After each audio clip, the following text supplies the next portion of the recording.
17 अप्रैल 1995 पूरी शहर के आनंदमयी माँ के आश्रम में एक व्यक्ति का लाश मिलता है। पानी से भरे हुए टब में उनके सर को डुबो दिया गया था और उनके दोनों हाथ पीछे की तरफ रस्सी से बांधा हुआ था और वही कमरे में बिस्तर के नीचे उनकी माँ पड़ी हुई मिली, जो अनकॉन्शियस थी और जिनके मुंह से झाग निकल रहे थे। पुरी के और कटक के अस्पतालों में 3 दिन तक रहने के पश्चात उन्होंने भी अपना प्राण त्याग दिया था। उस दिन जिस व्यक्ति का हत्या कर दिया गया था उनका नाम है डॉक्टर जयदेव मुखर्जी और वो चैतन्य अंतर्धान पर सालों तक रिसर्च किए हैं। सालों तक रिसर्च के पश्चात उन्होंने किताब लिखा। इस किताब का नाम है कहाँ गेले तोमा पाई, जिसका मतलब है कहाँ ढूंढने से आप मिल जाओगे। और इस किताब में उन्होंने एक ऐसा दावा किया जिस दावे ने पूरे बंगाल, पूरे उड़ीसा को हिला कर रख दिया। इस किताब में मुखर्जी साहब कहते हैं कि श्री चैतन्य महाप्रभु का कोई अंतर्धान नहीं हुआ था, एक सोची समझी साजिश के तहत उनकी हत्या कर दी गई थी। और मुझे पता चल चुका है कि ठीक कौन से जगह पे उस महाप्राण महामानव की देह को दफना दिया गया था। बस आखिरी कुछ कड़ी जोड़ने के इंतजार है।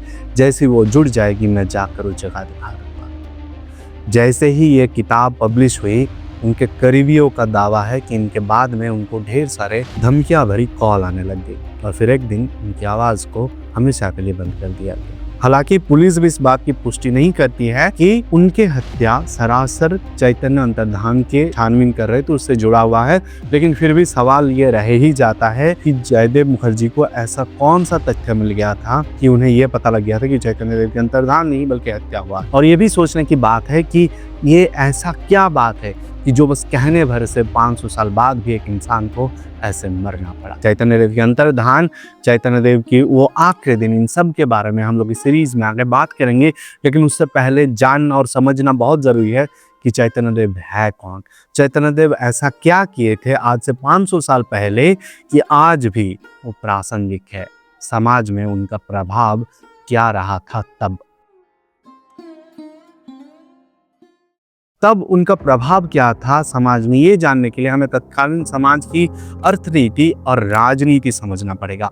चैतन्य देव के जन्म के कुछ साल बाद बंगाल के जो शासक बने उनका नाम था जलालुद्दीन हुसैन शाह। और इतिहास गवाह है जब जब मुस्लिम शासन हिंदुस्तान पर रहा है, हिंदुओं पे अत्याचार हुआ है। खुद जलालुद्दीन हुसैन शाह हिंदू विद्वेषी, हिंदू विरोधी नहीं थे, लेकिन उनके जो आधिकारिक थे, उनके जो मंत्रियां थी, वो हिंदुओं के ऊपर अत्याचार करने का कोई कसर नहीं छोड़ते थे। ना ही सिर्फ मुस्लिम बल्कि स्वयं उच्च वर्णीय जो हिंदू थे, जो ब्राह्मण थे, वो अपने से निम्न वर्गीय लोगों के ऊपर बहुत अत्याचार करते थे।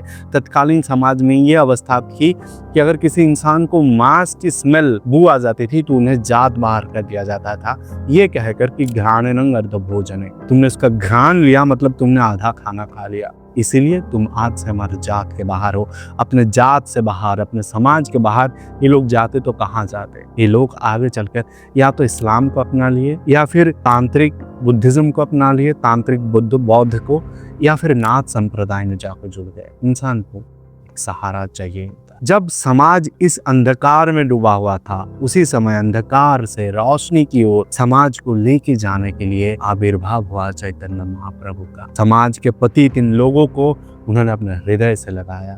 उन्हें ना ही सनातन में वापस लाए बल्कि उनके सामने प्रेम मार्ग का, सनातन का, वैष्णव का एक ऐसा शाखा रख दिया कि लोग उसके प्रेम में डूब गए, जिसका नाम पड़ा गौड़ीय वैष्णव धर्म। वैष्णव धर्म की, वैष्णव संप्रदाय की एक शाखा बना गौड़ीय वैष्णव धर्म। जो काम 7वीं 8वीं शताब्दी में महागुरु आदि शंकराचार्य कर रहे थे, वही काम 15वीं शताब्दी में करते हैं हमारे श्री चैतन्य महाप्रभु। दोनों का काम करने का तरीका अलग है, लेकिन काम एक ही कर रहे थे दोनों। और नियति का खेल देखिए, श्री चैतन्य महाप्रभु का सर्वबृहद जो कर्म क्षेत्र था पुरी, वो पुरी भी महागुरु शंकराचार्य के 4 मठों में से एक मठ वहीं पे है, गोवर्धन मठ।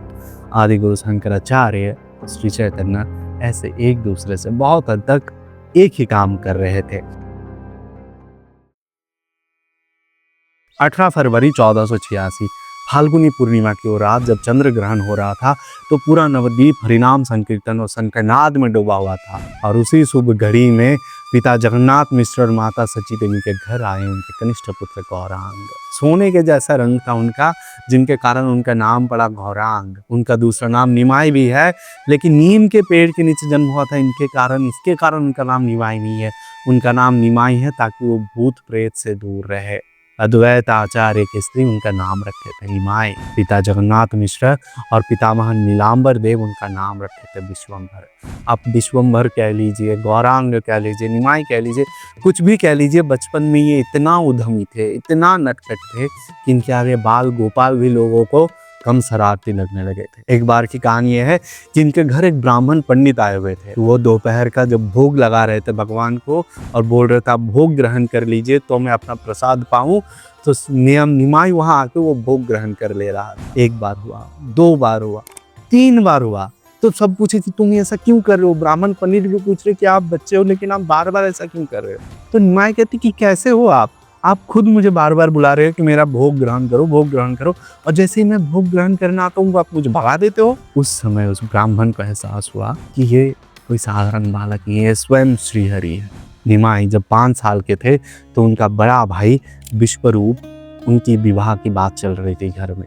विश्वरूप को विवाह नहीं करना था, उन्हें धर्म की मार्ग पर अपना जीवन व्यतीत करना था, इसीलिए उन्होंने गृह त्याग दिया और उन्होंने संन्यास ले लिया। पिता जगन्नाथ मिश्र को लगा कि मेरा बड़ा बेटा विश्वरूप ये इतना पढ़ा लिखा, इसीलिए शायद संन्यास ले लिया। अच्छा होगा मेरा छोटा बेटा मूर्ख रहे लेकिन घर में रहे, मैं अपने दोनों बेटों को नहीं हो सकता, इसलिए निमाई का पढ़ाई लिखाई बंद करवा दिए। जैसे ही बड़े भाई चले गए थे घर से संन्यास लेकर, निमाई के मन में परिवर्तन आया था। उसे लगने लगा था अब मैं ही मेरे माता पिता का सहारा हूँ, मैं शांत बन जाऊंगा, अच्छा बन जाऊंगा, अच्छे बच्चे बन के रहूंगा। लेकिन जैसे उसकी पढ़ाई लिखाई बंद करवा दिया गया, तब उनके घर वालों को और पूरे नवद्वीप को पता चला कि उधम का मतलब क्या होता है। कोई भी इंसान नहा के गंगा से ऊपर आए, उसको कोई धूल छिड़क देना हो, जाके उसको छू देना हो, किसी का कपड़ा लेके भाग जाना हो, किसी के खाने में नमक डाल देना हो, हर तरह की उधम मचा रहे थे निमाई अपने टोले के साथ। हर दिन 100 लोग आते थे उनके घर निमाई की उल्हाना लेके कि तुम्हारा बेटा परेशान कर रखा है। सची देवी को लगा कि जब तक हम लोग निमाई को फिर से पढ़ाई में वापस नहीं भेजेंगे, निमाई ये करता ही रहेगा। उन्होंने जगन्नाथ मिश्र से बात की कि इसको वापस इनका पढ़ाई लिखाई शुरू करवा दो, लेकिन सची देवी का निर्देश था, सख्त निर्देश था कि कुछ भी हो जाए अद्वैत आचार्य के पास ये पढ़ने नहीं जाएगा। उन्हें लगा था कि उनका बड़ा बेटा विश्वरूप वो अद्वैत आचार्य के पास पढ़ने गया था, अद्वैत नहीं उसके दिमाग में संन्यास का कीड़ा घुसा है, जिसके कारण मेरा बड़ा बेटा घर से चला गया। इसीलिए अद्वैत के साथ निमाई का कोई नाता नहीं है। लेकिन अद्वैत के साथ निमाई का नाता तोड़ना आसान नहीं था। निमाई के आखिरी दिनों में अद्वैत का एक खत आएगा, उनके पास एक चिट्ठी आएगा, एक रहस्यमयी चिट्ठी, जो चिट्ठी निमाई के जीवन को कुछ दिनों के लिए भी बदल। अब निमाई थोड़े बड़े हो चुके हैं, वो अपने पिता जगन्नाथ मिश्र को खो चुके हैं और अब वो पढ़ाना, अध्ययन और अध्यापना दोनों शुरू कर चुके हैं। वो अपने पांडित्य से इतने अहंकार में चूर है, वो अपने उनके सामने कोई टिक ना सके, चाहे वो कोई आचार्य हो, चाहे वो उनका पंडित हो, चाहे उनका सहपाठी हो। वो उन्हीं के पाठ से उन लोगों को ऐसा सवाल पूछने लगा निमाई कि उस सामने वाला इंसान परेशान हो जाए। परिस्थिति ऐसा हुआ कि अगर दूर से भी कोई इंसान देख ले कि सामने से निमाई आएगा, तो निमाई के उस नटखट सवालों के डर से लोग अपना रास्ता बदल लेते थे। अपने पांडित्य में अहंकार से चूर थे निमाई कि उनके सामने कोई खड़ा नहीं हो सकता, उनके सवालों के आगे कोई टिक नहीं सकता। लेकिन इस अहंकारी पंडित से बहुत प्रेम करते थे उनके जो छात्र थे। और इसी समय निमाई के जीवन में एक दूसरा प्रेम किया है। एक दिन गंगा स्नान करके निमाई जब लौट रहे थे तो उन्होंने गंगा किनारे स्त्री को देखा और उस स्त्री को देखते ही वो मोहित हो गए और उन्हें लगा इस स्त्री के बिना तो मेरा जीवन वृथा है। और कहा जाता है आज से 500 साल पूर्व में निमाई पहली बार खुद अपने लिए अपना कन्या चयन किए थे, प्रेम विवाह किए थे, लव मैरिज किए थे, अपने समय से इतने आगे चल रहे थे निमाई। इसके पश्चात निमाई को पूर्व बंग जाना पड़ा। श्रीहट्ट में वो थे कुछ दिन, विवाह हो गया तो थोड़ा धन उपार्जन करना भी था, इसलिए वो पूर्व बंग गए। और वहाँ पे जब वो रह रहे थे तो उन्हें पता चला कि यहाँ गाँव में, घर में उनके प्राण प्रिय पत्नी का निधन हो गया। सर्पघात से उनका प्राण त्याग दिया उन्होंने। निमाई तुरंत वापस घर लौट आए। अपने माँ को सांत्वना देने लगे, सब कुछ संभालने लगे। पहले पिता और प्राण प्रिय पत्नी सब एक के बाद एक उनको छोड़ के चले गए। वो दुख से इतना भर चुके थे, वो खुद को खुशी से और अध्ययन और अध्यापना से घेर लिए थे। बाहर से कोई देखे तो लगता था निमाई इतना खुश है, इतना चंचल है, वो इतना बड़ा हो चुका है, अध्यापना कर रहा है, वो शिक्षक बन चुका है, लेकिन अभी भी उधम कम नहीं हुआ है। लोगों को छेड़ना, पूरे नगर में घूमते रहना, जो समाज से बाहर लोग हैं उनसे जाके मिलना, समाज के जो निम्न वर्गीय लोग हैं उनके घरों में चले जाना, जो मन में आ रहा है निमाई वही करता रहा। माता सची को फिर चिंता होने लगा कि ये लड़का हाथ से बाहर चला जाएगा, और हाथ से बाहर जाते हुए लड़के को हाथ में लाने का एक ही उपाय है, उनकी पुनः विवाह करवा दिया या विष्णु प्रिया देवी के साथ। पहले लक्ष्मी देवी और अब विष्णु प्रिया देवी। विवाह तो निमाई का करवा दिया गया, लेकिन निमाई के मन में वैराग्य आना शुरू हो गया था। वो धीरे धीरे अब संसार जीवन से दूर जा रहा था, वैराग्य उसे धीरे धीरे अपनी तरफ खींचने लगा था। और इसी समय निमाई का गया गमन हुआ। निमाई गया गए थे अपने पिता जगन्नाथ मिश्र और उनके पत्नी लक्ष्मी प्रिया देवी का पिंडदान करने के लिए। और वहां जाकर, गया जाकर जब उन्होंने पहली बार श्री हरि के पदचिन्ह देखे तो निमाई भाव विह्वल हो गए। वो कृष्ण प्रेम में डूब गए। निमाई जो वैष्णवों को तंग करता था, जो वैष्णवों को सवाल पूछ पूछ के परेशान कर देता था, अब वही निमाई हाँ कृष्ण कहा कृष्ण करने लगा। कृष्ण प्रेम में वो अचानक से इतना डूब गया कि उसके जो सहचर थे, जो उनके साथ आए थे, गया उन्हें संभाल नहीं पा रहे थे। और इसी समय में गया में फिर उनका मुलाकात होता है ईश्वर पुरी के साथ। ईश्वर पुरी जी उन्हें संभालते हैं और उन्हें दशाक्षर गोपाल मंत्र से दीक्षा भी देते हैं। उनका दीक्षा गुरु बन गए ईश्वर पुरी जी। इसके बाद निमाई जब वापस लौटे नवद्वीप, तो वो संपूर्ण एक दूसरा इंसान थे। निमाई जिसे सब भागते थे, निमाई जो वैष्णवों को सह नहीं पाता था, वही निमाई परम वैष्णव बन गए। विभिन्न कथाकार बहुत सुंदर कहते हैं कि उन्हें स्वयं के एहसास होने लग गया। उन्हें पता चल गया कि मैं कौन हूँ, मैं कृष्ण हूँ और राधा मेरे साथ ही है, इसी शरीर में हम दोनों हैं। बस इंतजार था तो बलदेव का, राधा आ गए, कृष्ण आ गया, तो बलदेव को तो आना ही है। नवद्वीप में जब निमाई रह रहे थे, उन्हें हर रोज रात को एक सपना आता था कि उनके घर के बाहर एक महाबलशाली पुरुष आकर खड़ा हो गया है और वो हर रोज पूछ रहा है कि यही निमाई पंडित का घर है, क्या यही निमाई पंडित का घर है। 10-20 बार बस यही पूछ रहा है, और निमाई जैसे ही कहती कि हाँ यही मेरा घर है, तो उनका सपना टूट जाता था। उन्हें पता चल चुका था कि बलदेव आ चुके हैं, नवद्वीप में ही किसी के घर में है, कहीं तो है, ढूंढना है। पूरा नवद्वीप छान मारे, पूरा नवद्वीप ढूंढने के बाद उन्हें बलदेव मिल गए नंदन आचार्य के घर में। और यही पहली बार 2 प्राण पुरुष एक हुए, निमाई और निताई। ये वही निताई है जिनके माथे से खून आया तो निमाई अपना स्वरूप भूल कृष्ण मूर्ति धारण कर दिए। घटना उस दिन की है जिस दिन नित्यानंद महाप्रभु नाम संकीर्तन करते करते जगाई और मधाई के द्वार में पहुंच गए थे। वहां जाकर वो अपना नाम संकीर्तन कर रहे थे, कृष्ण बोलो कर रहे थे। इतने में मद में चूर, नशे में धुत मधाई नाम संकीर्तन की उस आवाज से परेशान होकर वहीं पड़ा हुआ एक मटके का टुकड़ा उठा लिया और नित्यानंद महाप्रभु की तरफ फेंक के मारा। जैसे ही उस टुकड़े का आघात नित्यानंद महाप्रभु का हुआ तो उनके माथे से खून टपकने लग गया। और उसी क्षण, उसी समय निमाई अपने टोले के साथ हरिनाम संकीर्तन करते करते उसी जगह पे आकर पहुंचा। जैसे ही निमाई निताई के सर से खून टपकते हुए देखे, वो अपना निमाई स्वरूप को भूल के, वो अपने इंसानी शरीर को भूल ही गए कि वो है कौन, और उन्होंने बुलाना शुरू कर दिया चक्र चक्र। और तब आने लग गया सुदर्शन चक्र। जैसे ही नित्यानंद महाप्रभु को एहसास हुआ कि सुदर्शन आ रहा है, वो निमाई के पांव पड़ ले कि प्रभु आप नहीं कर सकते हैं, कली काल में ये लीला आप नहीं कर सकता, खुद को संभालिए, ये तो आपका ही लीला है, ये जगाए मधाई ये सब आपका लीला है, खुद को संभालिए, मैं ठीक हूँ, मुझे कुछ नहीं हुआ है। निमाई खुद को संभालते हैं। निमाई और निताई जो अपने स्वरूप सबसे छुपाते आ रहे थे, खुद से भी छुपा के रखे थे, वो स्वरूप 2 नशे में धुत इंसान के सामने आ गया। जगाई और मधाई जब निताई और निताई का स्वरूप देखे तो वो सब कुछ भूल चुके, खुद को भी भूल चुके।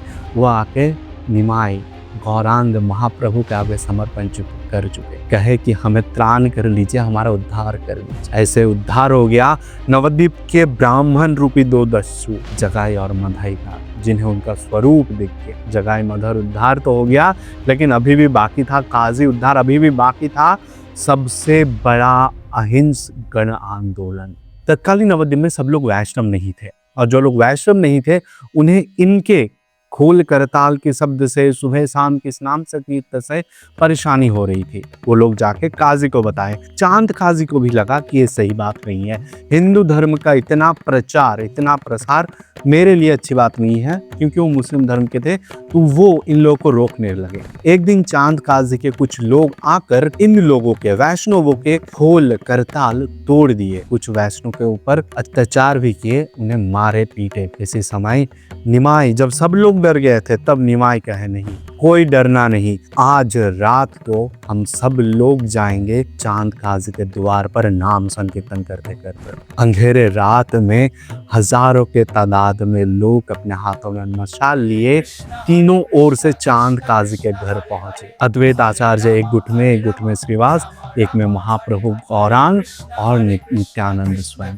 दोनों संकीर्तन करते करते हजारों संख्या के लोग जब काजी के घर पहुंचे, काजी इतने लोग एक साथ देखकर डर गए और वो स्वयं आकर निमाई के आगे समर्पण कर दिए। वो वादा किए कि आज के पश्चात कभी भी कोई भी नाम संकीर्तन पर रोक टोक नहीं करेंगे, ना ही सिर्फ चांद काजी बल्कि उनके वंशज भी कभी कोई नाम संकीर्तन में रोक टोक नहीं करेंगे। हजारों की तादाद में पहली बार इस गण आंदोलन की, इस अहिंस गण आंदोलन की रचना किए थे निमाई। समाज को त्राण करने वाला वो इंसान जो स्वयं भगवान है।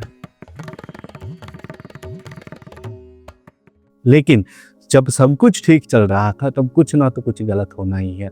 गलत हो गए उनके छात्र। उनके छात्र गलत नहीं हुए, उनके मन में सवाल आने लगा कि हमारे पंडित जिनके जीवन में सब ठीक है, ये अपने पत्नी के साथ, माँ के साथ घर संसार कर रहे हैं, नाम संकीर्तन कर रहे हैं, धर्म के प्रचार प्रसार कर रहे हैं, बस हम लोगों को पढ़ा नहीं रहे हैं, तो बंद होने को आया है। तो उनके छात्र उनके खिलाफ बोलने लगे, उनके सामने ही उनके खिलाफ बोलने लगे कि आप तो ढोंगी हो, आपको करना चाहिए अध्ययन और अध्यापना, आप तो अध्यापना करना ही छोड़ दिए। और निमाई को यह भी एहसास होने लगा कि समाज में वो जब धर्म प्रचार के लिए जा रहे हैं तो लोग उन्हें उतना गंभीरता से ले भी नहीं रहे हैं, क्योंकि गृही, घर में रहने वाला इंसान जब धर्म की बात कहते हैं, लोग उतना गंभीरता से नहीं सुनते हैं। यही बात अगर कोई सन्यासी करे तो लोग गंभीरता से सुनते हैं। निमाई को पता चल गया कि समय आ गया है गृह त्याग करने का, समय आ गया था माता सची को वही दर्द फिर से देने का। 1510 सन की माघ माह की वो शीतलतम रात थी, जिस रात को निमाई घर त्याग दिए और वो जाके पहुंच गए काटोआ। काटोआ में जाकर केशव भारती से मिलते हैं और केशव भारती से वो सन्यास में दीक्षा लेते हैं। पहले वो देना नहीं चाहते हैं, लेकिन फिर निमाई की पीड़ा पीड़ी में वो निमाई को सन्यास दीक्षा दे देते हैं। जिस दिन, अगले दिन सुबह जब वो सन्यास दीक्षा ले रहे हैं, जब उनका मुंडन हो रहा है, इतने सुंदर से इसका वर्णना है कि आसपास में खड़े सब लोग रोने लग गए।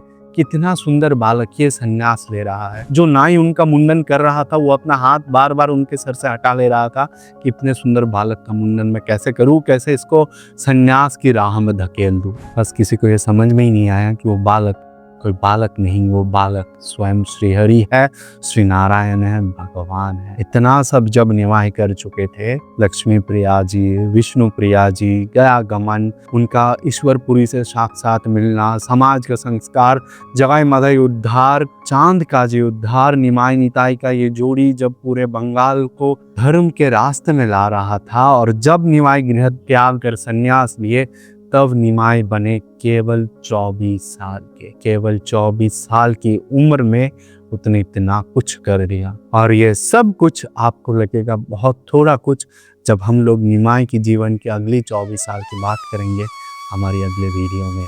अगले वीडियो में हम लोग जानेंगे कि कैसे संन्यास लेने के बाद निमाई वृंदावन की उद्धार करेंगे, फिर से वृंदावन की पुनः प्रतिष्ठा करेंगे। कैसे निमाई दक्षिण भारत में गमन करेंगे और दक्षिण भारत से वो सबसे मूल्यवान धन क्या लेके आएंगे। हम लोग बात करेंगे कि निमाई की अंतर्ध्यान कैसे हो गया पुरी में, क्यों निमाई अपने जीवन के आखिरी 18 साल पुरी से बाहर कहीं नहीं गए, राजा प्रताप रुद्र के साथ उनका संबंध कैसा था, पुरी के जो पांडा है उनके साथ उनका संबंध कैसे बना और क्या है उनके अंतर्धान का कारण, क्या सच में उनका अंतर्धान हुआ था या फिर उनकी हत्या कर दी गई थी। बहुत लोग हैं, बहुत तथ्य हैं जिसके बारे में हम लोग बात करेंगे हमारे इस चैतन्य सीरीज के दूसरे वीडियो में। तब तक के लिए अपना ख्याल रखिए और हमारी ये कथा यात्रा एक साथ चलती रहे, इसलिए इस चैनल को सब्सक्राइब कर लीजिए। मिलते हैं बहुत जल्द हमारे इस सीरीज के दूसरे वीडियो में। नमस्कार।